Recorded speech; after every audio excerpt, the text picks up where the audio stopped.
Episode 1 of Arcane Season 1 begins with haunting singing. This is background against a flurry of blood-red scenes on a bridge. Explosions ring out as we open to two children, Vi and Powder, walking through this battlefield.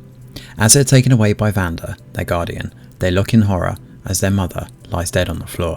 This sows the seeds for what's to follow as we cut forward through time. Powder and Vi climb up onto the rooftops and make their way across to a workshop. These kids marvel at the riches in the utopian city of Piltover, with food just left outside and the sun shining down on them.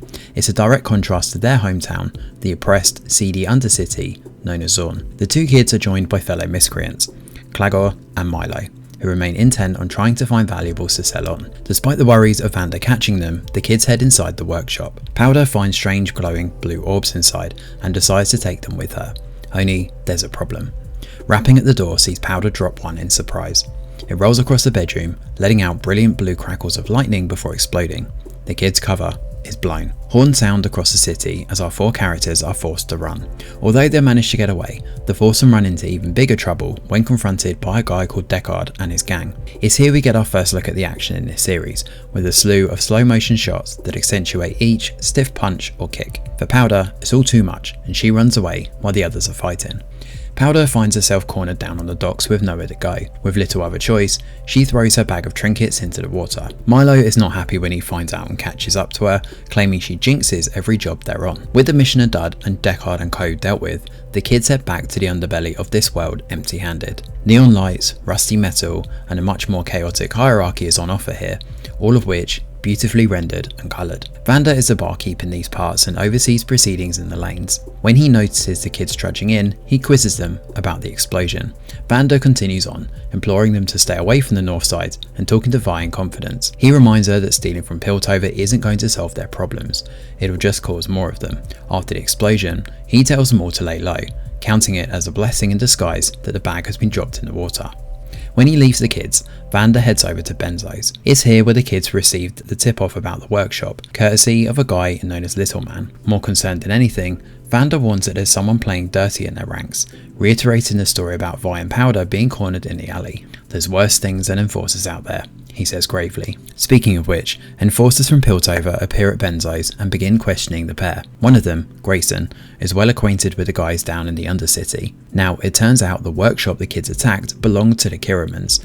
They are powerful people. The council in Piltover need someone to take the blame, and the only way out for them is to name someone to take the fall. The alternative is that Grayson return with a whole army of enforcers. In the wake of this, we cut across to Powder, who happens to have one of those blue orbs in her pocket. Vi gives her some encouraging words of wisdom, telling her she's stronger than she thinks and promising that the city will respect them in the future. Deckard, the man beaten in the streets earlier on, is brought before his superiors. He breaks the news that the kids are responsible for the explosion, as this strange man prepares for his next move, especially when he learns Vanda is in trouble. This man seems to be a scientist, and after a strange experiment, decides to use Deckard as his next subject. And that is where episode 1 comes to an end. Episode 2 of Arcane shifts perspectives over to inventor Jace, returning to his workshop. We're moments after the explosion that served as the catalyst for Vi and Powder to hurry away. Grayson shows up and checks the destroyed workshop. Now, Jace's research was an independent study, but unfortunately, after this explosion, Jace is locked up on orders of the council, claiming he's dangerous. Jace appears to have been working on harnessing the Arcane, using science to control magic. In his cell, he feeds this back to Professor Heimerdinger, the 307-year-old creature that implores him not to talk about magic to the council. If he can do that and stay quiet about what he's been doing, he'll be let free. Meanwhile, Vi and the gang take Vanda's advice and lay low. Tensions are still high between Powder and Cragor though, but the real danger here comes from the enforcers. They show up in numbers, determined to find who's responsible for that blast. That, of course, leads them directly to Powder and Vi. Given the former is holding several of those blue orbs, which would incriminate her if caught, the gang shut the lights off and charge through the alleyways. Thankfully, they're saved by Echo, the boy from Benzo's we saw last episode. He throws down a ladder and lets them scramble up to safety. Vanda is faced with a dilemma off the back of this inspection. The crowd are rowdy and want to gain revenge and hit back.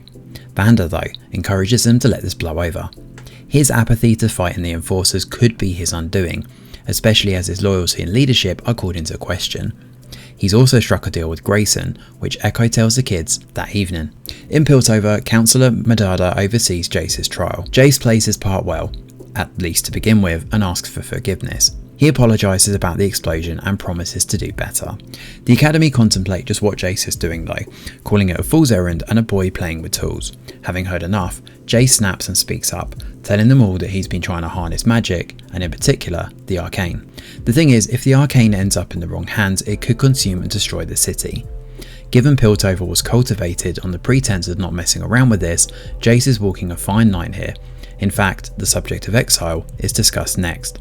Thankfully, an impassioned plea from Jace's mother is enough to let the man off lightly. He's banished from the academy though, and forced to stay with his parents for the time being. While the enforcers work to find those responsible, Grayson exhibits concerns about how hard they've been pushing the guys in Zorn. The council though don't care and continue to send legions into the city to find the kids. The thing is, the more they push, the more the people will want to fight back, including Vi. Jace meanwhile returns to his workshop and decides to give up. He stands precariously on the edge and prepares to jump to his doom. Only just before he does, a scholar called Victor shows up. He's intrigued by Jace's ideas and shares his hope for a better future. He wants to help Jace complete his research, knowing what it's like not to be understood. As the episode comes to a close, enforcers close in on Vi's location. When Vanda realises what she's doing, it's too late. Episode 3 of Arcane begins with Vi preparing to hit back against the enforcers. Only Vanda answers the door and catches her off guard. He tells Vi he loves her and implores the girl to look after her family.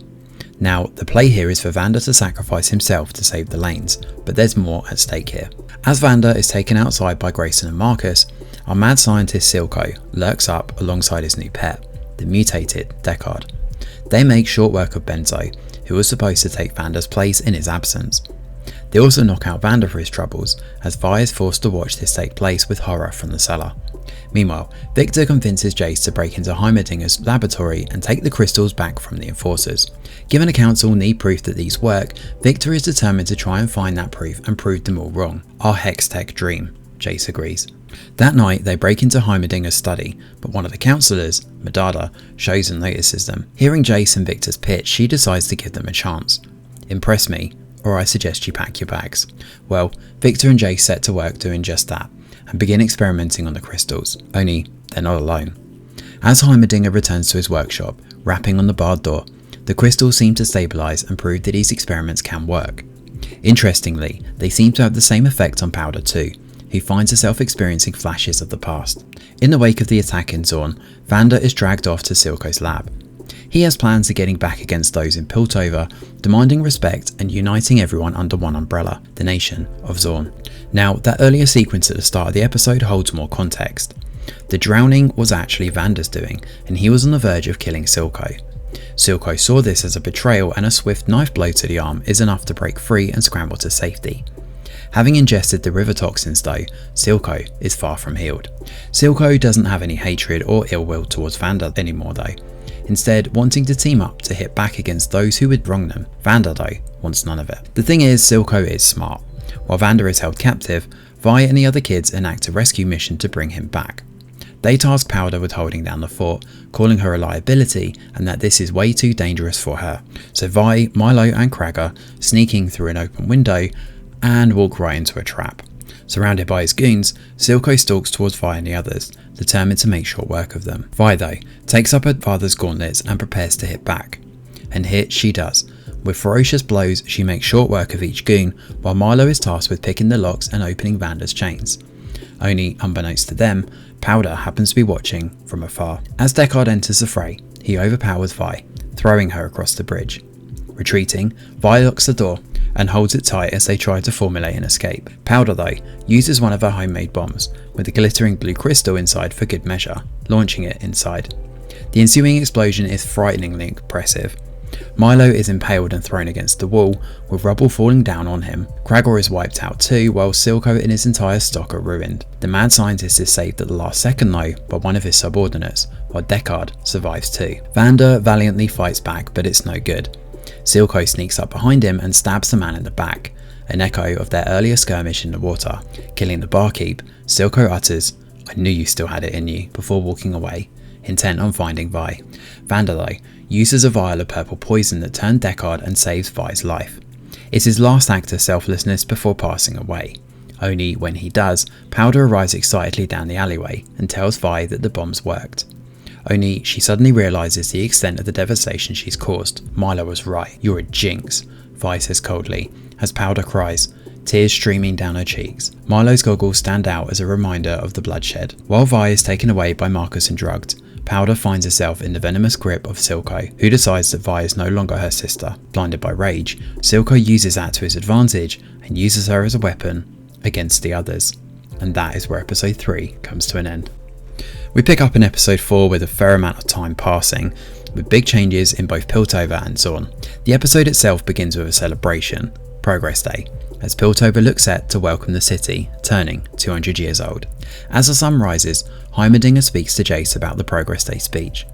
After Jace's hex gates have reinvigorated the city, he's going to be the one to give the speech this year. Despite initially being so hesitant about using magic, Piltover sure have taken to this dangerous tech quickly. Celebrations get underway with crowds gathering to join in the Progress Day celebrations. The hex gates have advanced all aspects of life here, as some slick scenes help to show this in all its glory. For anyone who's played Bioshock Infinite, the scenes here with the celebrations feel eerily similar to what we experienced in that game. Anyway, heading down to the docks, the Firelights show up, intending to track down the Shimmer and burn it all to the ground. Powder though shows and turns the tables. She's a proficient fighter now, having honed her explosive skills and combined that with some solid fist fighting and Silco's twisted ideology. However, her real weakness is still Vi. When one of the Firelights happens to sport pink air, Powder immediately believes it's Vi and hesitates. Now, Powder and Silco are pretty close, and with the hex gates and the progression on technology, the Undercity is being left further and further behind. Powder is now also going by the alias of Jinx too, and left to her own devices, she's paranoid, talking to herself and completely unstable. As part of Progress Day, Jace and Victor have been working on hex tech gemstones, fortifying the exterior to avoid being smashed to bits. It also means this technology can be used all over the colony to speed up developments, including the mines or with artists. There's obviously a lot of dangers with this, but Heimerdinger is confident it will be ready in a decade or so, but the two men don't have that sort of time. They want it to be ready right now.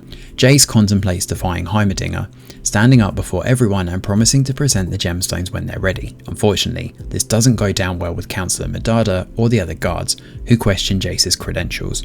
Only there's bigger problems at work here. Jinx shows up and steals the gemstones, leaving graffiti on the walls, a fire outside, and the council in chaos. Jace decides they should close the hex gates in order to prioritise the safety of Piltover, but the councillors are more concerned about profits. Councillor Medada, noticing some potential with Jace, suggests he be elevated onto the council with them. Jinx excitedly returns to the Undercity with the gemstones. Silco is incredulous, unhappy that she's acted independently of him, and knowing this will have repercussions. Now, Caitlin, the same Caitlin who was that little girl outside Jace's workshop during episode 2, is now an enforcer, and determined to do right by the people. She's determined to find out who is responsible for the bombing. That leads to her hot on the trail of Silco and his goons. Heading into the depths of the prison, Caitlin comes face to face with none other than Vi. Episode 5 of Arcane begins in the past with Grayson and Caitlin out training. It's a brief segment, one that eventually sees Grayson questioning just what drives this young recruit. This pays way nicely for us jumping back to the present. Grayson is dead, and the weight of the Enforcer task force is left up to Marcus. Unfortunately, Silco is actually manipulating Marcus and forcing him to play ball. Down in the prison, Caitlin learns there's apparently no record of Vi's incarceration, which seems like someone is covering this up and keeping it quiet. The young woman has been tortured too, with the guard nonchalantly shrugging off these beatings and admitting he's lost count of the number. So it comes as no surprise to see Vi reluctant to help Caitlin. When Caitlin shows off photos from the lab, specifically that of the graffiti, Vi immediately perks up. She knows her sister is responsible, but remains tight-lipped. The Undercity is going to eat you alive, she sneers, when Caitlin suggests heading down there to investigate. Caitlin, ever the compassionate soul and realising she needs Vi, decides to let the woman go to help track down Silco in Zorn. Up in Piltover, an interesting power dynamic is at play. Victor wants to press on with advancing the city and bring the gemstones into the public eye. For Jace, his loyalty to the city sees him torn between impressing the council, doing right by the city, and continuing his research. That leads him to try his best to root out the corruption running deep in the city, typified by a number of unauthorised transactions in the logs. Of all people, he asks Marcus to check this out and tighten up security. Medardus is well aware of this corruption and calls out Jace for his actions later that evening. Despite doing what he believes is right, the corruption portrayed links back to the councillors. Jace's decision to increase security measures has basically painted a target on his back. In order to smooth things over, Jace brings in Councillor Tallis and encourages Jace to reinstate trade. Using the gemstones as leverage, deals are made as Jace starts to understand more of the corruption plaguing this world, becoming another cog in this dirty machine. Jace and Medardus wind up making love together later that evening, just as Victor appears to unlock the Hex potential. Unfortunately, he also succumbs to the illness plaguing him, collapsing, typified by a drop of his own blood mixing with the magic. Vi and Caitlin head down to the Undercity, following leads to track down Silco. A lot of time has passed here though, and the place is more volatile and chaotic than ever before. With Marcus's loyalty wavering, thanks in part to the bombing and Caitlin's tenacity, Silco realises he needs to strike while the iron is hot. Naturally, he turns to Jinx, giving her the massive task of weaponizing the Hex tech. Only Jinx is faltering. She's seeing visions from that nightmarish day and isn't thinking straight. Silco brings Jinx out into the same pool he was betrayed by Vander at, and encourages her to embrace Jinx and let this betrayal, that being Vi and the gang calling her a Jinx no less, go. He's determined to help reforge her into something bigger and better. After saying these words, Silco essentially baptizes Jinx, dropping her in the water to wash away her sins. Meanwhile, Vi follows her intel and finds Sevica, the traitor working with Silco. The pair duke it out, with Vi gaining the upper hand and demanding to know where Powder is. When Vi finds out that her sister is working for Silco, under the alias of Jinx, her grip falters, and Sevica stabs her in the gut. She's like his daughter, the woman gleefully taunts. Before the killing blow can be dealt though, Caitlin saves Vi's life with a well-placed shot. As the episode closes out, Jinx manages to uncover the power of the Hex tech, just as Sevica returns to Silco and tells him Vi is still alive. Episode 6 starts with another flashback, this time with Victor's past. It also seems to be the beginning of his affliction too, given the poisonous gases in the fissures he grew up with. Fast forward to the present and Victor is despairing after his prognosis. As Heimerdinger shows, he reminds the scientist gently that those who shine brightest often fade fastest. Now, Victor's flashes have been a crucial part of his research, and as he approaches the Hex, blood spatters on the table. He reaches out. Now, it seems that the Hex is transmuting, as sprouts and roots protrude up from its core. He and Jace both deduce that if they can harness this power, they could well reverse what's happening to Victor. But of course, time is of the essence. When Heimerdinger sees the Hex core, what Victor is calling this evolution, he immediately realises its danger and urges them to destroy it. He warns that this is dangerous stuff and the magic could well lead them down a dark and treacherous path. Down in the Undercity, Jinx learns that trouble's brewing with Sevica. After tying her up and tricking the woman, Jinx demands to know what's going on. And just like that, Sevica opens up and reveals that Vi is back. She also mentions her working with an enforcer too. This inevitably gets under Jinx's skin. With Vi still alive, Silco turns his attention to Marcus. He pays Marcus's daughter a visit, pointing out those mistakes he's conducted. Of course, this is a passive-aggressive move on his part to force Marcus's hand. In other words, if he doesn't comply and work to track down Vi, then his child will meet a horrible fate. Elsewhere, Caitlin helps Vi out. She clutches her gut in pain, but it doesn't stop her from descending deeper than we've seen before. These poor people are lower than the Undercity and cower at the sign of light, especially if Caitlin's flashlight is anything to go by. While Vi recovers from her injuries, Caitlin descends out into the dark, trading her rifle for crucial medicine to heal Vi's wounds. Meanwhile, Jace gives the order to have everyone search on the bridges in the city. It's a big call, one that's certainly going to ruffle feathers, but the deed is carried out. Jace goes one step further though, enacting a ruse at the council and getting rid of Heimerdinger. The vote is unanimous. Down in the Undercity, Vi recovers from her wounds, but she's suddenly surrounded by Silco and his men. Caitlin and Vi manage to escape, knocking down a massive wooden structure that distracts them long enough to slip away. Jinx though lights a blue flare in the distance and stands tall, the ghosts of her past still hanging heavy on her conscience. There's a beautiful montage that ensues here, a haunting reminder of the tragedies that have befallen our characters as Vi and Caitlin scramble away to safety. They follow the smoke and head up to see Jinx. There's a touching reunion between Vi and Powder here, but as they hug it out, things take a nasty turn when Jinx notices Caitlin. She believes Vi is making a play for the gemstone and brandishes her minigun. With things at a standoff, they're all surprised by the sudden arrival of the Firelights. Whizzing in on their hoverboards, they appear in their numbers and attack the trio. While Vi fights for her life, Jinx seems to enjoy it, giggling to herself with every gunshot and blow. Unfortunately, in the wake of all this chaos, the gemstone and Vi are both taken out by the Firelights. As they disappear from view, Jinx realises what's happened and screams to the heavens. Episode 7 of Arcane begins with Caitlyn and Vi tied up and kept at the mercy of the Firelights. Brought out before their leader, he removes his mask and shows himself to be Echo. These two obviously go way back, and after some initial hostilities, they manage to patch up their differences. Vi gives him a big hug as tears betray Echo's gruff exterior. Eventually, Echo takes Vi to their main base of operations. The Firelights aren't all bombs and fighting though, as Echo talks about the descent of the lanes. Silco flooded the place with shimmer, and off the back of this, it caused everyone to descend down the dark path of addiction. Vi still thinks she can save Powder from becoming Jinx, but Echo is convinced it's a lost cause. When Caitlyn is released, she's faced with the horrible truth that Silco is paying the enforcers to hunt down the Firelights. Caitlyn refuses to believe this until Echo shows off the gemstone and offers a solution. He believes he can use this to turn the tide of battle, fighting fire with fire. However, Caitlyn has an alternative, more peaceful idea.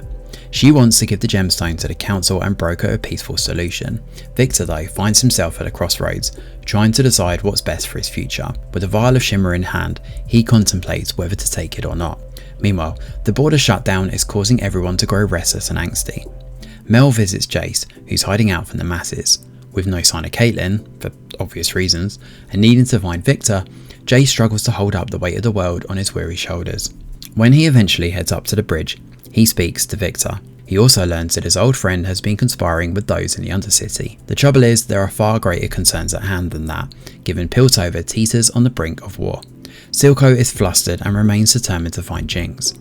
Sevica is convinced she'll show up on her own accord and urges Silco to keep focused on the Undercity.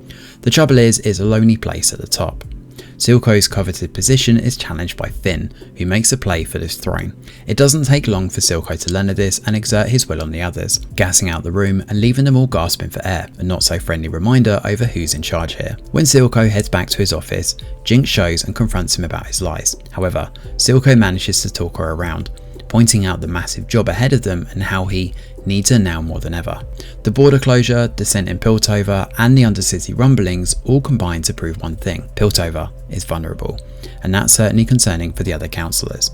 Mel feeds her concerns back to Victor and Jace, encouraging them to use the Hex Tech to defend themselves. Of course, this flies in the face of what they initially agreed to, and begins to sever the connection Victor and Jace have. A war is coming, and as all the pieces begin to move into place, it sets things up for a very dramatic few episodes to come. It also paves way for Victor using the shimmer, injecting himself with the vial and reaching out to the Hex. Caitlyn and Echo head above ground and walk towards the council, intending to talk their case. Vi, however, has an ulterior motive for being there. She wants to find Jinx. The thing is, she's already there. She just so happens to be watching from the top of the bridge. Unfortunately, everything takes an awful turn. Echo is shot by an enforcer when the guards show up, while Caitlyn is held up at gunpoint. A massive attack then ensues, as a whole swarm of fireflies show and surround them. Only they're not actually fireflies, they're mini bombs. As the whole bridge erupts into brilliant green light, the survivors, including Echo, Caitlyn, Vi and Jinx, all fight over the gemstone. Echo encourages Caitlyn and Vi to leave, while Jinx and Echo square off together. It's a beautifully poetic moment, as these adult faces pave way for a montage of bright colours and childish innocence. An explosion from one of Jinx's bombs though sends a brilliant blast of purple across the bridge, as both Jinx and Echo are caught in the blast. Episode 8 of Arcane begins with Silco arriving before the enforcers to find Jinx a mess and unconscious on the bridge. Cradling her as his own daughter, he notices something shimmering in her hand. It's the gemstone, and as Vi and Caitlyn realise this too, they understand with horror that his whole struggle, and Echo's presumed death, have been for nothing. Still in the city, Caitlyn and Vi show up at Mrs. Kiraman's place. She agrees to help them with gaining an audience before the council, but warns them this won't be easy, telling them to prepare accordingly. That preparation comes from Mel facing her mother again, who steps foot in Piltover and gives her daughter a frosty reception. There's no love lost between them, especially as Mel was abandoned here 10 years prior to fend for herself and rise up the ranks. For Mrs. Madada though, she sees this as a sign to oversee the family's interest and grow. Tough love at its absolute worst. Mel's mother oversees Noxus, and as she talks tactics, she warns that Jace has started developing Hextech weaponry. With the Undercity problems and the border woes, war is coming. She wants to help, but Mel shrugs off her suggestions. understanding that she's going to serve as a puppet for her. Unfortunately, Jace doesn't have that same foresight. Mrs. Madada turns to Jace and decides to use him instead, imploring him to embrace war. Her words certainly rattle him. Meanwhile, Silco hurries down to the Undercity and takes Jinx to the doctor. He warns that Jinx could be lost completely if he goes down this path, which Silco agrees to. Only he lets his guard down and finds himself with a syringe through the neck. He quickly passes out. The unpleasant gassing in the meeting room isn't the last we've seen of Finn's scheming though. He knows the Undercity are in trouble and Silco's dedication to Jinx could be his undoing. Finn tries to make a play for Sevika, reminding her that there are bigger fish to fry than Silco. "You're not the only one disappointed by his performance," he says, lighting her cigarette. When Finn leaves the room, the camera pans to Sevika. He appears to have got through to her, but has he really? Meanwhile, Heimerdinger dons a robe and heads down to the recesses of the Undercity, trying to offer them aid. Only no one wants to know, and he winds up seeing firsthand the chaos gripping the streets. It's a little more orderly above ground, but no less chaotic, as the city teeters on the edge of all-out carnage. Interestingly, he finds Echo, clutching his leg in the shadows, and the pair get talking. Caitlin and Vi arrive before the council and plead their case, pointing out how Silco is the ringleader behind everything that's happened. They also confirm that he just wants the Undercity to be independent. Jace has had enough and wants to declare war on Zorn. The only alternative here is to talk to Silco. Vi is disgusted at the idea, and with the council too stubborn to see reason, Vi leaves the council. Caitlin does her best to convince Vi to stick around, but she likens them to oil and water. There will always be a divide, and there's no change in that. While all this is going on, Victor continues to meddle with the Shimmer. He also uses that alongside the Hex tech, and it all comes to a devastating end in his office that night. Skye shows up and tries to help Victor, grabbing him. Only the Hex suddenly ripples a brilliant flash of light, which completely disintegrates her.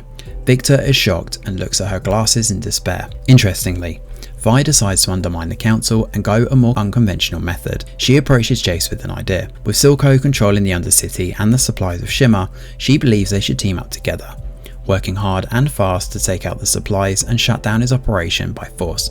Unfortunately, things take a horrible turn when Jace strikes a child mid-operation, who falls and bleeds out on the ground. When he realises the whole operation has been conducted by children, he's shocked, and as the episode closes out, Caitlin gets out the shower and finds graffiti scrawled up on the walls.